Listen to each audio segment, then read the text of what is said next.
오늘 이 시간은 우리 성령 강림주일을 맞이하여서 성령이 너희에게 임하시면 이라는 주제로 제목으로 말씀을 나누려고 합니다.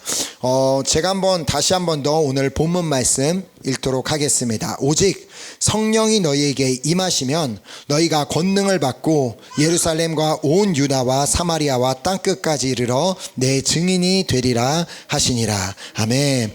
자, 오늘 우리가 함께 읽은 이 본문 말씀은 부활하신 예수님께서 승천하시기 전 그 마지막에 제자들에게 하셨던 말씀입니다. 예수님께서는 사역하시면서 제자들에게 여러 번 이렇게 하나님께서 성령님을 보내주실 것에 대한 말씀을 주셨습니다. 자, 특별히 요한복음에 보면 예수님께서 성령님의 역할에 대해서 이렇게 설명해 주시는 그 장면들을 보게 되는데요. 먼저 요한복음 14장 16절 말씀을 보면 내가 아버지께 구하겠으니 그가 또 다른 보혜사를 너희에게 주사 영원토록 너희와 함께 있게 하리니.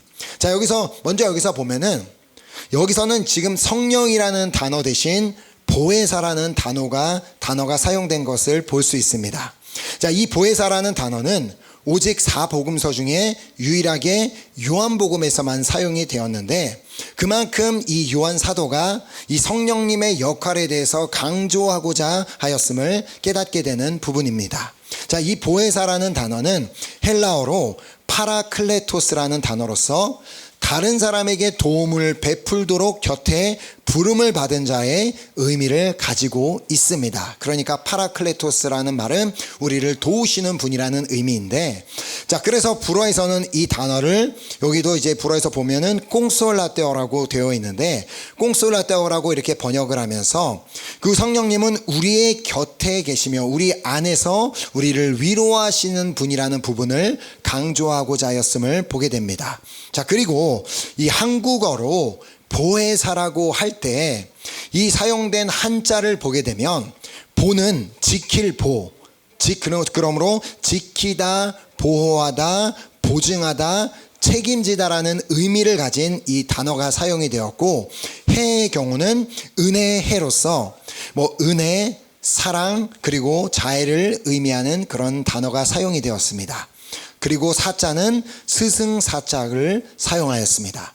자, 이 단어를 종합해 보면 어떤 뜻을 가지고 있냐면 지키고 보호하는 은혜를 베푸시는 스승이라는 의미를 가지고 있음을 보게 됩니다. 그러니까 보혜사라는 말의 뜻은 우리를 지키고 보호하는 그런 은혜를 베푸시는 스승이라는 의미를 담고 있는 것입니다. 자, 그러니까 성령님은 단순히 우리를 돕는 역할만 감당하시는 분이 아니라 또 위로하는 역할만 감당하시는 분이 아니라 우리를 가르치시는 스승이기도 하시다는 말씀입니다. 자, 그래서 요한복음 14장 26절에 보면 보혜사 곧 아버지께서 내 이름으로 보내실 성령 그가 너희에게 모든 것을 가르치시고 내가 너희에게 말한 모든 것을 생각나게 하시리라 라고 말씀하신 이유입니다. 자, 이렇게 예수님께서는 보혜사 성령님께서는 우리를 가르치시는 역할도 하시며 또 주님의 말씀을 생각나도록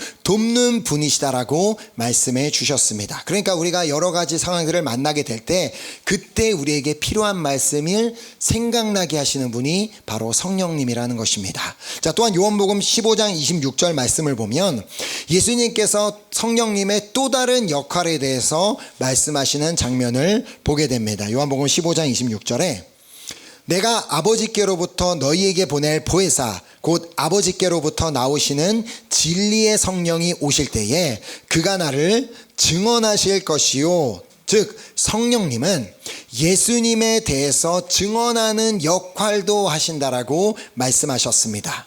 자, 그래서 고린도전서에 보면 성령으로 아니하고는 누구든지 예수를 주시라고 할 수 없다라고 말씀하신 것을 볼 수 있습니다. 자, 고린도전서 12장 3절에 그러므로 내가 너희에게 알리노니 하나님의 영으로 말하는 자는 누구든지 예수를 저주할 자라 하지 아니하고, 그러니까 이 성령을 받은 사람이라면 예수님에 대해 함부로 말할 수 없다는 것입니다. 또 성령으로 아니하고는 누구든지 예수를 주시라 할 수 없느니라. 자, 그러므로 오늘 내가 예수님을 나의 주님으로 믿고 나의 주님으로 고백하고 있다면 그것은 내가 하는 것이 아니라 내 안에 오신 성령을 통해 가능하다는 것을 알아야 합니다. 자, 그래서 예수님께서는 이 성령을 받는 것이 너무나도 중요하기 때문에 오히려 당신이 떠나가시는 것이 제자들에게는 유익하다라는 말씀을 하셨습니다.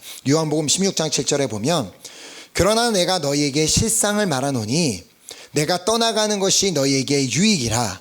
내가 떠나가지 아니하면 보혜사가 너희에게 오시지 아니할 것이요 가면 내가 그를 너희에게 보내리니. 자, 이렇게 예수님께서는 당신이 말씀하신 대로 떠나시며 오늘 본문에 있는 말씀을 하셨던 것입니다. 그 약속하셨던 그 이 말씀을 하시고 승천하시기 전에 마지막으로 하신 말씀이 본문 말씀. 오직 성령이 너희에게 임하시면 너희가 권능을 받고 예루살렘과 온 유대와 사마리아와 땅끝까지 이르러 내 증인이 되리라 하시니라. 자, 그래서 예수님의 제자들이 이후에 그 예수님께서 승천하신 이후에 예루살렘과 온 유대와 사마리아와 땅끝까지 이르러서 예수님의 증인이 될 수 있었던 이유는 그들이 성령의 권능을 받았기 때문이었습니다. 자, 그들이 여러 가지 사역하는 가운데 여러 가지 핍박을 당하며 어려움 가운데서도 여전히 예수님의 증인으로서 예수님의 복음을 전하는 사도로서의 사명을 감당할 수 있었던 이유는 예수님께서 말씀하셨던 대로 약속하신 그 보혜사 성령님이 그들과 함께 하시며 또한 그들을 도와주시고 그들을 위로하시며 또 때로는 그들을 가르쳐 주셨기 때문입니다. 자, 여기서 중요한 것은 그들이 예수님께서 약속하신 성령을 받게 되었다는 점입니다. 자, 예수님께서는 그들에게 약속하신 그 성령을 받기 위해서는 예루살렘을 떠나지 말고 기다려야 한다라고 말씀하셨습니다. 자, 그래서 사도행전 1장 4절에 보면 사도와 함께 모이사 그들에게 분부하여 이르시되 예루살렘을 떠나지 말고 내게서 들은 바 아버지께서 약속하신 것을 기다리라. 자, 그리고 나서 바로 이어서 하신 말씀이 요한은 물로 세례를 베풀었으나 너희는 몇 날이 못되어 성령으로 세례를 받으리라 하셨느니라. 즉 성령으로 세례를 받는 날이 곧 오게 될 것이기 때문에 너희들이 기다려야 한다라고 말씀하신 것입니다. 잠깐 예수님께서 며칠 후에 너희들이 성령 세례를 받게 될 것이다라는 말씀을 하셨습니다. 자, 이미 예수님께서는 제자들이 성령을 받아야 하는 이유는 충분히 설명해 주셨습니다. 자, 그러므로 이제 제자들은 그 약속하신 성령님을 기다리기만 하면 되었습니다. 자, 그렇다고 그들이 그냥 가만히 앉아서 기다리고 있지 않았음을 우리는 사도행전 1장 13, 14절을 통해 보게 됩니다. 자, 그들이 뭘 했느냐면 들어가 그들이 유하는 다락방으로 올라가니 베드로, 요한, 야고보, 안드레와 빌립, 도마와 바돌로메, 마테와 및 알페오의 아들 야고보, 셀롯인 시몬, 야고보의 아들 유다가 다 거기 있어 여자들과 예수의 어머니 마리아와 예수의 아우들과 더불어 마음을 같이하여 오로지 기도에 힘쓰더라. 아멘. 자, 그들은 약속하신 성령을 기다리며 모두가 더불어 마음을 같이하여 오로지 기도에 힘썼습니다. 자, 마음을 같이하였다는 말은 모두가 동일한 제목을 가지고 기도했음을 의미합니다. 자, 이때 이들이 모여서 무엇을 위해 기도했겠습니까? 당연히 예수님께서 말씀하신 그 성령의 권능을 받기 위해서, 예수님께서 말씀하신 그 성령의 세례를 받기 위해서 기도하지 않았겠습니까? 자, 그렇게 매일같이 모여 기도하던 중 언제가 될지는 모르지만 그들이 매일같이 모여 그 약속하신 그 성령을 기다리며 기도하던 중 오순절날이 이르게 됩니다. 자, 여기서 우리는 잠깐 이 오순절의 뜻을 살펴보고 넘어가야 합니다. 자, 오순절은 구약의 3대 절기 중에 하나인 77절의 헬라어식 표기입니다. 그러니까 이것은 이제 구약을 헬라어로 옮긴 이제 70인역이라고 이제 그런 성경 버전이 있는데, 구약이 다 히브리어로 기록이 되어 있고 이제 신약으로 옮기면서 그것을 구약에 있는 모든 말씀들을 헬라어로 70명에 모여서 번역한 것을 이제 70인역이라고 부르는데, 이 77절은 유월절 축제 때 이제 보리단을 바치고 난 후 50일째 되는 날에 하나님께 처음 익은 열매를 올려드리는 축제 날이었습니다. 자, 여기서 이 50일을 70인역에서 펜테콘타 헤메라스로 옮겼는데, 여기서 이 펜테콘타는 50이라는 뜻을 갖고 있습니다. 그러니까 50일이 지나서 드리는 이제 그 축제이기 때문에 이제 펜테콘타라고 사용했는데, 그래서 불어에서도 이 오순절날을 뭐라 그래요? 뻥뜨꼬뜨라고 부르게 된 이유입니다. 자, 이렇게 77절을 기념하는 날에 성령님이 임하시는 역사가 일어나게 되었던 것입니다. 자, 이날 어떤 일이 일어났는지 사도행전에서 보도록 하겠습니다. 2장 1절에서 4절 말씀을 보면, 오순절 날이 이미 이름에 그들이 다 같이 한 곳에 모였더니 호련히 하늘로부터 급하고 강한 바람 같은 소리가 있어 그들이 앉은 온 집에 가득하며 마치 불의 혀처럼 갈라지는 것들이 그들에게 보여 각 사람 위에 하나씩 임하여 있더니 그들이 다 성령의 충만함을 받고 성령이 말하게 하심을 따라 다른 언어들로 말하기를 시작하니라. 자, 이날도 이들은 모여서 당연히 기도에 힘쓰고 있었을 것입니다. 이들이 모여서 장난치고 농담하고 있는데 그곳에 성령이 임했을 가능성은 없습니다. 그날도 변함없이 동일하게 마음을 같이하여 기도하던 중 그들은 그곳에서 강한 성령님의 임재를 체험하게 됩니다. 자, 성령의 불이 임하는 것을 서로가 다 볼 수 있었습니다. 모두가 다 알 수 있었습니다. 그 자리에 있었던 모두가 뭔가가 이곳에 있다는 것, 그리고 모든 사람의 위에 그 불이 임하여 있던 것을 볼 수가 있었고, 그렇게 그날 그 자리에 있었던 모든 사람들은 다 성령을 받고 성령의 충만함을 받게 됩니다. 자, 그리고 그들의 성령의 충만함을 받게 되자 한 가지 변화가 그 자리에서 일어나게 됩니다. 자, 그들에게 어떤 일이 일어났다고요? 성령이 말하게 하심을 따라 다른 언어들로 말하기를 시작하니라. 자, 각자가 다 자신의 언어가 아닌 다른 언어로 말하기를 시작했다는 말입니다. 그러니까 예를 들어 한국말을 하던 저희가 갑자기 그 순간에 막 불어로 얘기하고 독일어로 얘기하고 다른 말로 얘기하기 시작했다는 것입니다. 당연히 그들은 자신들이 지금 무슨 말을 하고 있는지를 알 수가 없었을 것입니다. 자, 이때 때마침 그 77절 절기를 지키기 위해 많은 사람들이 여러 나라로부터 예루살렘에 모여 있었습니다. 자, 그리고 그들은 다 각자 그곳에서 일어나는 일들을 갑자기 듣는 중에 이 사람들이 각자 자신의 나라에서 사용하던 그 언어로 한 사람 한 사람씩 다 말하고 있는 것을 듣게 되었고, 그들이 들어보니까 이 사람들이 뭘 말하고 있는지를 얘기를 하게 되는데, 2장 11절에 보면 우리가 다 우리의 각 언어로 하나님의 큰 일을 말함을 듣는도다. 각자 그 사람들은 자기가 다른 말로 하고 있는데 무슨 말을 하고 있는지 몰랐는데 그곳에서 하나님의 위대하심을 선포하고 있었고, 하나님을 찬양하고 있었고, 하나님을 예배하고 있었고, 하나님의 큰 일을 자랑하고 있었다는 것입니다. 자, 성령이 예수의 제자들과 또 그 자리에 모였던 모든 이제 120명의 사람들에게 임하게 되었을 때 그들은 다 하나같이 하나님의 큰 일을 말하게 되었습니다. 자, 즉 그들이 성령을 받고 성령으로 충만하게 되자 그들의 언어의 변화가 일어나게 되었음을 의미합니다. 자, 승천하시기 전에 예수님께서 제자들에게 말씀하셨던 오직 성령이 너희에게 임하시면 너희가 권능을 받고 예루살렘과 온 유대와 사마리아와 땅끝까지 이르러 내 증인이 되리라 라고 하신 말씀처럼 예수님의 증인이 된다는 것은 말로 가능합니다. 예수님을 증인이 된다는 것, 예수님을 증거한다는 건 말로 할 수 있는 것입니다.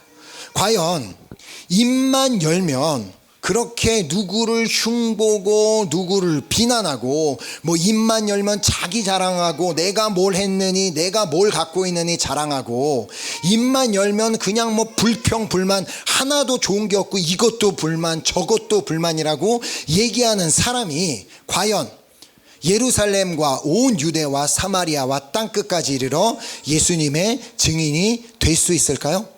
그럴 수가 없습니다. 오히려 그런 사람은 예수님을 믿는 다른 사람을 실족시키면 실족시켰지 결코 예수님의 증인으로 살 수는 없는 것입니다. 자, 그래서 에베소서는 말씀합니다. 무릇 더러운 말은 너희 입 밖에도 내지 말고 오직 덕을 세우는 데 소용되는 대로 선한 말을 하여 듣는 자들에게 은혜를 끼치게 하라. 아멘. 자, 우리가 오직 덕을 세우는 데 소용되는 대로 선한 말을 하여 듣는 자들에게 은혜를 끼치는 방법은 성령으로 충만한 방법밖에는 없습니다. 왜냐하면 우리 안에 계신 성령님은 우리에게 모든 것을 가르치시고 예수님께서 말씀하신 모든 것을 생각나게 하시는 분이기 때문입니다. 그러니까 내가 뭔가 안 좋은 말을 하고 있거나 어떤 누군가를 비난하고 막 불평을 하고 있으면 내 안에 계신 성령님이 뭐라고 했어요? 준호야, 그만할래? 좀 그만해. 너 하나님 좀 찬양하고 감사하고 기뻐할 수 없겠니? 라며 우리를 가르치시는 분이 우리 안에 계시다는 것입니다. 자, 마치 오순절날 성령님이 그 자리에 모인 사람들에게 임했을 때 그들이 각자 다 다른 언어로 하나님의 큰 일을 말할 수 있었던 것처럼 우리의 말이 듣는 자들에게 은혜를 끼치고 또 하나님의 큰 일을 말할 수 있는 방법은 뭐라고요? 성령으로 충만함을 받는 방법밖에는 없는 것입니다. 자, 저는 오늘 이 성령 강림주일을 맞이하여 이 자리에 있는 우리 모두가 다 성령을 받을 뿐만 아니라 성령으로 충만하여 우리의 언어가 바뀌게 되는 은혜가 있게 되기를 소망하며 축복합니다. 아멘. 그리하여 다윗처럼 고백할 수 있는 우리 모두가 되었으면 좋겠는데요. 시편 19편 14절 보면 나의 반석이시오 나의 구속자이신 여호와여 여호와여 내 입의 말과 마음의 묵상이 주님 앞에 연락되기를 원하나이다. 자, 과연 하나님께서 아무 말이나 연락하시겠습니까? 아무 말이나 다 기뻐 받으시겠냐는 말입니다. 하루에도 우리가 수없이 하는 그 말들이 좀 이왕이면 주님 앞에 연락되는 말, 주님이 들으시기에 기뻐하실 말, 주님이 영광 받으실 언어가 될 수 있다면 얼마나 좋겠습니까? 자, 주님이 듣기에도 아니 주변 사람들이 듣기에도 너무 좀 불편한 그런 말이 아닌 좀 단어를 선택을 해도 이왕이면 듣는 자들에게 은혜를 끼칠 수 있는, 그래서 정말 누가 들어도 듣기 좋은 말을 우리가 할 수가 있게 된다면 우리는 비로소 예수님의 증인으로서의 삶을 살아가게 될 줄 믿습니다. 자, 그러기 위해서는 우리가 먼저 성령의 권능을 받아야만 합니다. 자, 성령의 권능은 성령의 권능이라는 게 있구나, 그냥 뭐 기다리다 보면 오겠지라고 그렇게 받기를 그냥 소망하고 있다고 해서 받을 수 있는 것은 아닙니다. 자, 우리 예수님의 제자들과 또 그 다락방에 모였던 사람들이 그날 그 오순절날 성령의 권능을 받을 수 있었던 이유는 아까 우리가 말씀에서 보았듯이 그들이 더불어 마음을 같이하여 오로지 기도에 힘썼기 때문이었습니다. 자, 오늘 마가의 다락방에 임했던 그 성령님의 권능을 받기를 원하시는 분들이 계시다면 바로 이 시간 주님 앞에 간절한 마음으로 구하시기 바랍니다. 자, 그래서 마태복음 7장 7절에 구하라 그리하면 주실 것이요 찾으라 그리하면 찾아낼 것이요 두드리라 문을 두드리라 그리하면 너희에게 열릴 것이니. 자, 특별히 오늘 세례를 받게 되는 우리 은비와 약인이뿐만 아니라 유아 세례를 받게 되는 아이들에게도 또 부모님들에게조차도 성령의 권능이 임하는 날이 되기를 간절히 소망하며 축복합니다. 자, 우리가 구하지 않는다면 주실 수 없습니다. 우리가 찾지 않는다면 찾을 수 없습니다. 우리가 두드리지 않는다면 열리지 않습니다. 자, 그래서 잠언 8장 17절 말씀도 보면 나를 사랑하는 자들이 나의 사랑을 입으며 나를 간절히 찾는 자가 나를 만날 것이니라. 아멘. 그냥 예수님을 믿고 그냥 예수님이 계신가 보다라고 그냥 가만히 있는다고, 그렇다고 해서 우리가 주님을 만날 수 있는 것이 아니라 정말 그 주님을 향한 그 목마름, 그 사모함, 그 간절함이 있을 때 우리가 주님을 만날 수 있게 된다는 것입니다. 자, 이 사도행전 2장에 기록된 오순절날에 성령이 임한 사건은 그냥 그 날에만 일어난 사건을 말하는 것이 아닙니다. 자, 성령님은 이때나 어제나 오늘이나 영원토록 동일하게 역사하시는 분입니다.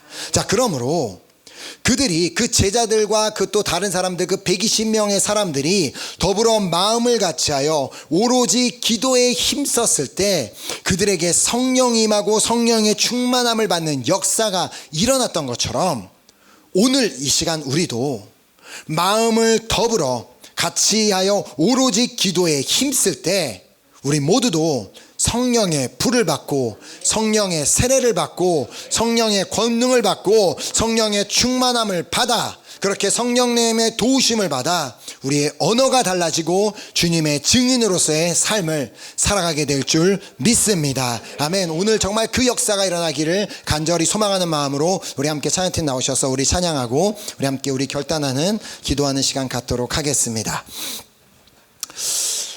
오늘 한번 우리가 이 찬양을 하면서 그 주님의 성령, 정말 성령이 내 안에 충만하게 임할 뿐만 아니라 내가 그 성령 충만함을 받아 이제는 정말 내가 예수님의 증인으로서의 삶을 살아가기를 간절히 소망하는 마음으로 우리 그렇게 찬양하고 기도하며 주님 앞에 나아갔으면 좋겠습니다. 아멘. 우리가 이 시간 이 찬양의 고백이 그냥 같이 부르는 찬양의 고백이 아니라 나의 개인의 고백이 되어 주님의 성령 지금 이곳에, 지금 나의 안에, 나의 심령 가운데 임하여 주시옵소서. 우리 함께 그렇게 한번 고백하며 주님 앞에 나아갔으면 좋겠습니다.